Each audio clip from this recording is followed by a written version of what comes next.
Pemirsa, insiden yang menimpa Juliana Marins, warga Brasil yang tewas akibat terjatuh di kawasan Gunung Rinjani terus menjadi sorotan internasional. Pemerintah Provinsi Nusa Tenggara Barat angkat bicara.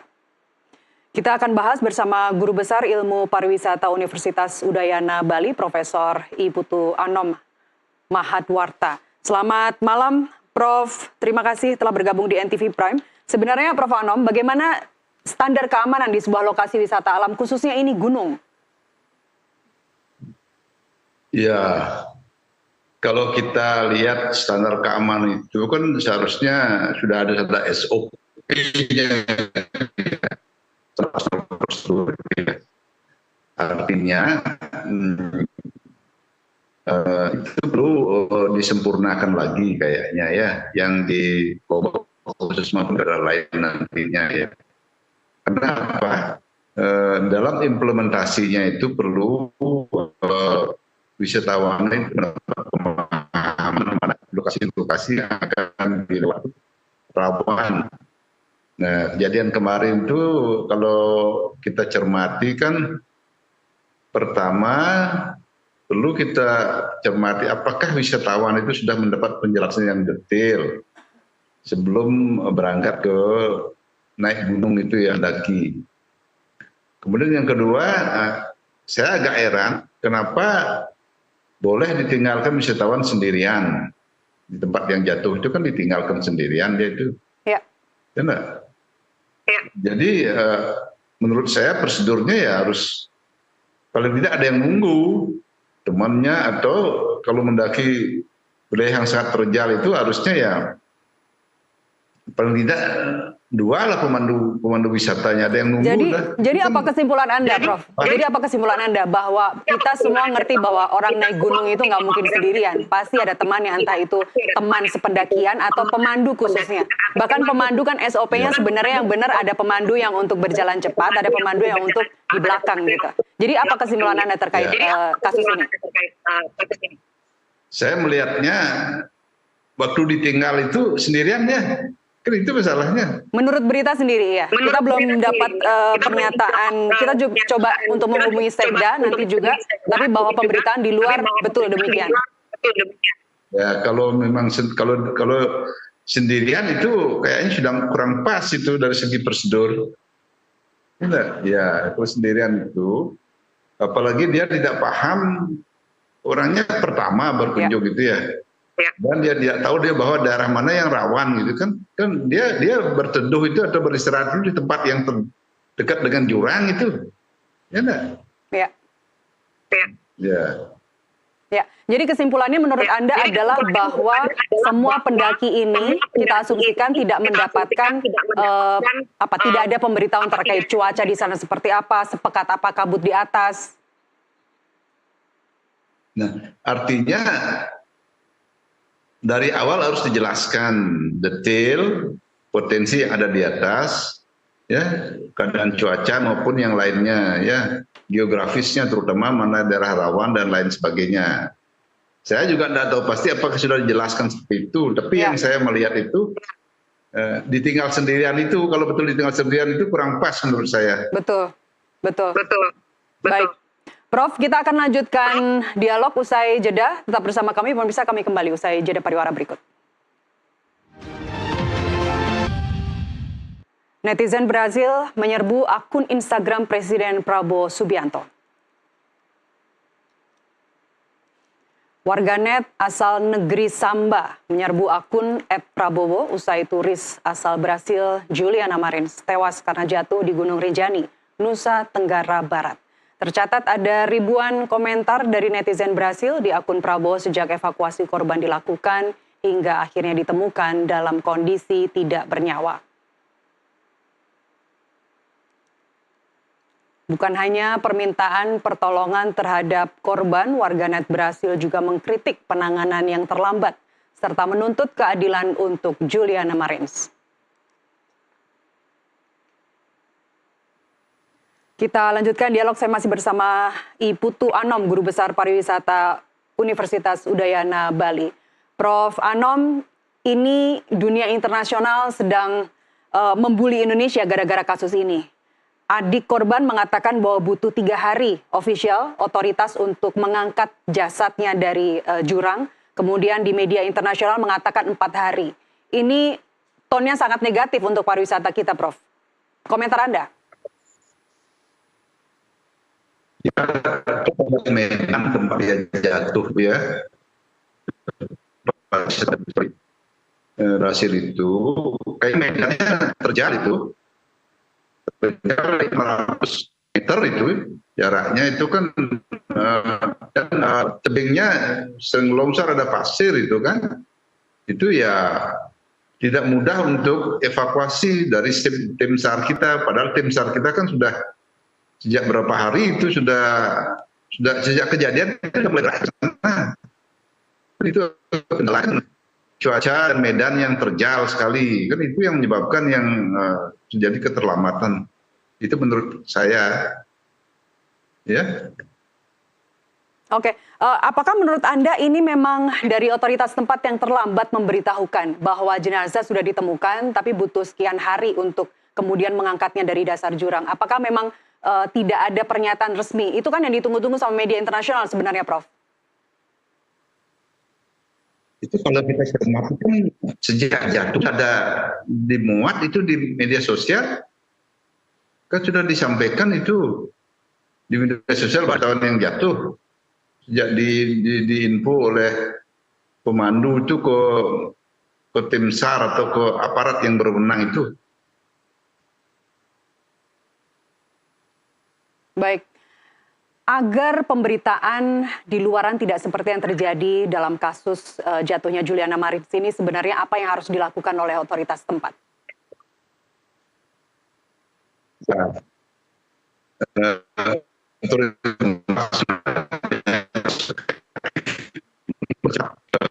Di media resmi lah, resmi atau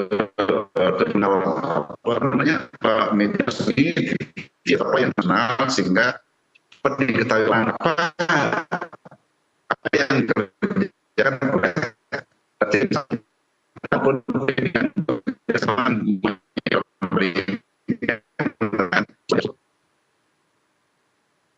Baik, Prof, periode April hingga Juni tahun ini ada kecelakaan serupa, ada insiden serupa, ada 3 WNA dari Malaysia dan salah satu ditemukan meninggal dunia. Apakah ini menurut Anda catatan serius untuk Gunung Rinjani khususnya agar menutup semua jalur untuk naik ke puncak gunung, dari semua jalur ditutup dulu agar evaluasi berjalan dengan sempurna dulu, baru dibuka lagi kemudian jalur pendakian?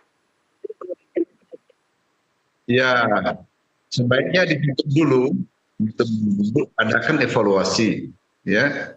Tentukan SOP yang jelas untuk bagaimana mendaki di Gunung Rinjani khususnya, yang betul-betul nanti wisatawannya harus betul-betul nanti mendapatkan pemahaman yang jelas, yang pasti. Sebelum dia naik ke gunung itu harus jelaskan apa-apa saja yang kondisi geografis di sana, di mana boleh, di mana tidak, ya. Kalau menunggu lama itu jangan sampai menunggu di pinggir jurang yang terjal seperti itu.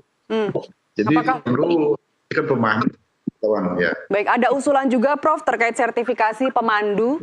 Apakah menurut Anda itu perlu?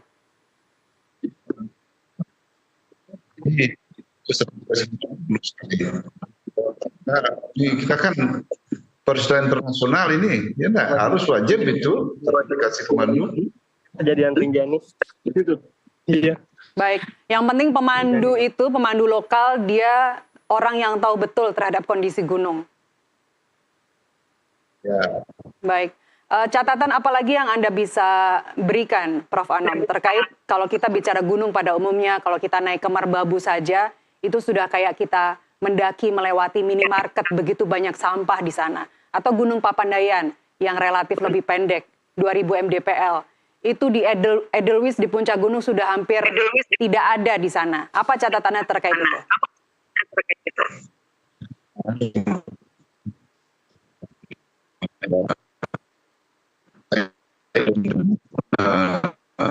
Dari kait dan mulai khusus menjaga kebersihan itu gunung sebagai kalau di Bali kita mengenal gunung itu disucikan, gitu. Ya. Jadi tidak boleh ada sampah sembarangan. Gitu ya. Kemudian kalau saya melihatnya, kalau tidak salah, wisatawan itu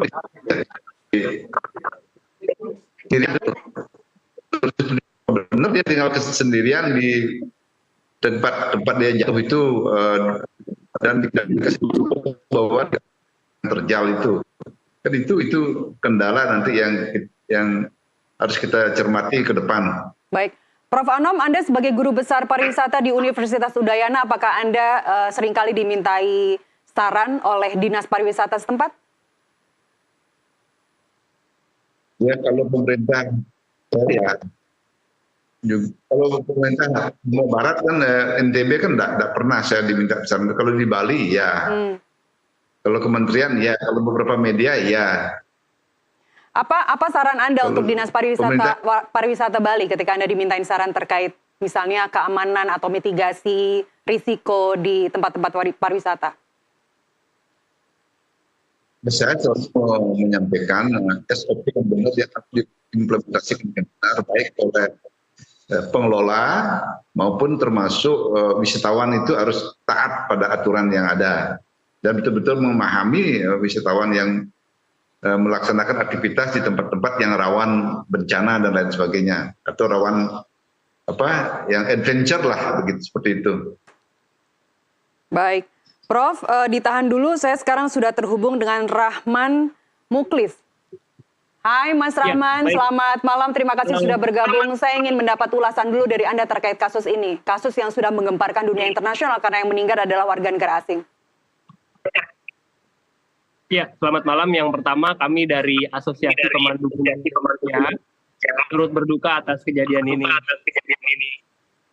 Tentu ini ya menjadi evaluasi kita bersama stakeholder yang terkait di kegiatan wisata pendakian gunung untuk peningkatan tata kelola dari berbagai aspek, dari sisi wisatawan pendaki, dari sisi pemandu, kemudian juga dari pengelola, gitu, kemudian dari SAR ya, pencarian dan pertolongan. Baik, domisili Anda di mana, Mas Rahman? Saya di Jakarta. Di Jakarta ya. Seberapa kenal betul Anda dengan Gunung Rinjani? Iya, saya pertama kali di Gunung Rinjani itu tahun 2010, terus 2013. Dari 2014 ke sini hampir setahun sekali itu ke Rinjani. Dan selalu naiknya atau mendakinya dari Sembalun? Betul. Seringnya dari Sembalun, turunnya di Torean atau di Senaru. Oke, karena Anda mengenal betul Gunung Rinjani, sebenarnya Sembalun ini lebih sulit atau sebenarnya dia memang jalur yang lumayan bisa ditempuh oleh pendaki yang sedang coba-coba untuk naik gunung? Iya, jadi untuk ke puncak Rinjani memang aksesnya itu adalah lewat dari jalur Sembalun. Jadi dari pos Sembalun kita hingga bermalam di Pelawangan Sembalun. Oke. Nah, semua jalur yang lain pun akan kumpul di Pelawangan Sembalun baru ke puncak gitu. Itu untuk jalurnya seperti itu, dan bisa dikatakan kalau grade tingkat kesulitan gunung yang ada di Indonesia itu kan dari 1 sampai 5, di Rinjani itu di grade 3. Oke, Anda medium. Baik, Anda juga tahu bahwa korban ini ketika sedang menuju ke Danau Segara Anak itu berhenti di pos berapa tepatnya dan seberapa curam kondisi di sana? Bukan Segara Anak, itu dari Pelawangan Sembalun dia menuju ke puncak Rinjani. Itu. Nah, itu posisinya ada di letter E itu dari biasanya kan kita dari Pelawangan Sembalun itu sekitar 4 sampai 6 jam gitu ya ke sana. Okay. Nah, di titik dia jatuh itu masih sekitar 2 jam lagi tuh sampai puncak. Di Cemara Tunggal. Sampai 2 jam. Di pos Cemara Tunggal ya? Cemara Tunggal. Itu ke arah puncak, bukan ke danau, beda jalur. Oke. Tapi di Cemara Tunggal itu kondisinya seperti apa? Apakah memang terjal? Apakah memang jalur neraka sebenarnya di situ? Itu ya memang itu terjal kan, terus kemudian treknya berpasir, kerikil, berbatu gitu. Dengan kanan kiri kita tuh jurang gitu. Jadi kita memang harus berhati-hati di sana. Lalu nanti menanjak ya sekitar 60 derajat gitu ya untuk kemiringannya. Kita menanjak di situ. Dan apakah di jam-jam pagi seperti kejadian ini kan di pukul 6.30 Wita ya? Memang kabutnya setebal apa kabut saat itu? Karena memang kan kita kalau puncak Rinjani biasanya kita start dari Pelawangan itu jam 1 jam 2. kemudian nyampe pada saat sunrise ya, ya jam 5 paling cepat, kemudian jam 6, jam 7 rata-rata tuh pada nyampe jam segitu. Dan itu kondisi memang dingin kan, dingin kemudian angin kencang gitu pada saat itu. Kalau kita memang belum hafal jalur atau tidak hati-hati itu bisa ada resiko juga tadi terpeleset gitu atau salah jalur kemudian terjatuh. Kita tidak ingin menyalahkan siapa-siapa Mas Rahman di sini, tapi Anda melihat ini pemandu sebenarnya tidak terlalu paham kondisinya atau seperti apa sih kok meninggalkan pendaki sendiri di situ?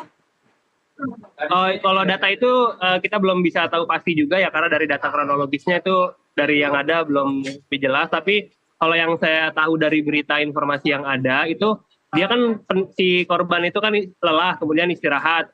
Nah karena dia satu rombongan itu si pemandu kemudian mendampingi yang lain dulu ke atas, lalu dia turun lagi. Pada saat dia turun lagi ternyata yang bersangkutan ini sudah tidak ada di titik tersebut gitu. Nah itu yang kita belum tahu tuh apakah jatuhnya karena dia terpeleset ataupun mungkin dia bergerak mencari sesuatu atau mungkin ada keperluan misalnya buang air atau gimana, itu yang belum dipastikan gitu. Kondisi laporan resminya belum. Oke, tapi kalau dari Cemara Tunggal itu sendiri memang itu pos untuk beristirahat? Iya transit, jadi memang sebelum ibaratnya sebelum titik tanjakan terakhir lah gitu, tanjakan yang ekstrim terakhir menuju puncak, istirahat dulu di situ, si tenaga stabil, baru kita jalan lagi. Oke, Mas Rahman, saya juga baca di media sosial ya bahwa banyak yang mengecam keamanan atau tata tertib yang harus dipatuhi oleh para pendaki. Kalau kita bicara Rinjani, saya kebetulan belum pernah naik di Rinjani, tapi kalau di gunung-gunung di Jawa, itu aturannya sudah sangat longgar begitu. Biasanya dulu kita mau naik itu tasnya dicek dulu kan.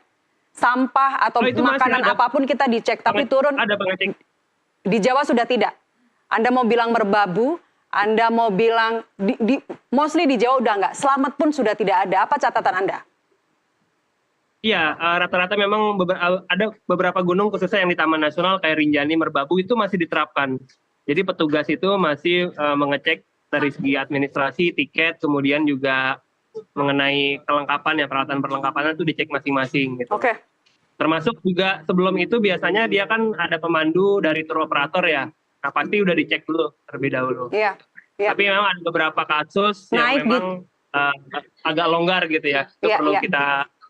Yang benar kan sebenarnya ya aturannya sudah ada juga di tiap pos ataupun setiap kali kita mau mendaki, dari pengecekan KTP segala macam, barang-barang apa yang kita bawa sampai turun pun dicek lagi berapa banyak bungkus makanan yang tadinya naik turunnya harus, dan Edelweiss nggak pernah boleh dibawa turun. Pengalaman Anda Mas Rahman kalau di Rinjani ini kan memang kita lihat banyak turis asing ya naik ke sana ya. Apakah memang sebenarnya SOP-nya itu harusnya sama dengan gunung-gunung yang banyak didaki oleh wisatawan asing, atau sebenarnya general aja SOP itu berlaku? Ya sama, aturannya memang harus detail gitu, harus detail dan juga harus disiplin dalam menerapkan aturannya gitu.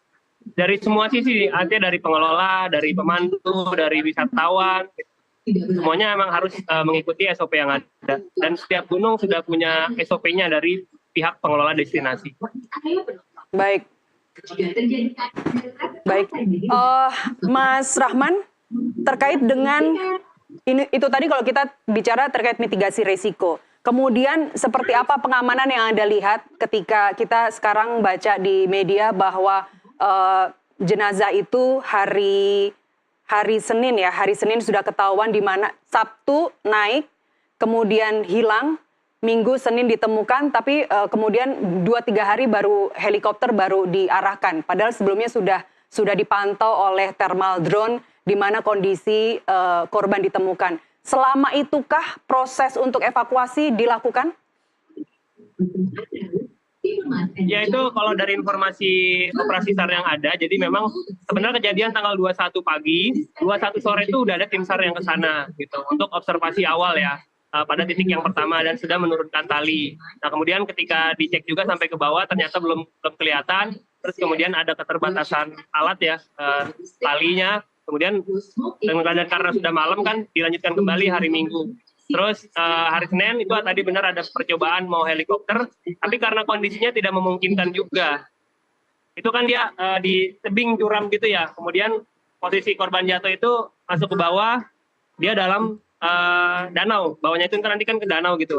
Artinya kalau nanti si helikopter landing ke bawah itu bisa turbulence gitu, bisa memutar, bisa membahayakan juga buat helikopternya, termasuk buat tim rescue-nya. Jadi sehingga tidak memungkinkan helikopter itu turun gitu. Nah, jadi tetap dengan pakai sistem vertical rescue.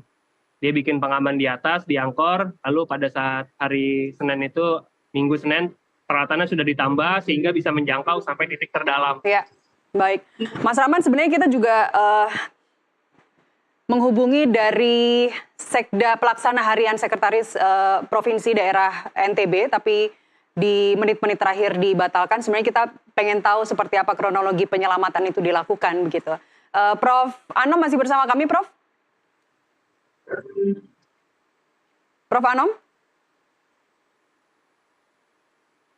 Baik, Prof. Anom, sedikit saja, singkat saja dari Anda, Prof, catatan ke depan apa yang harus dilakukan khusus untuk Rinjani? Audio masih belum terdengar, Prof.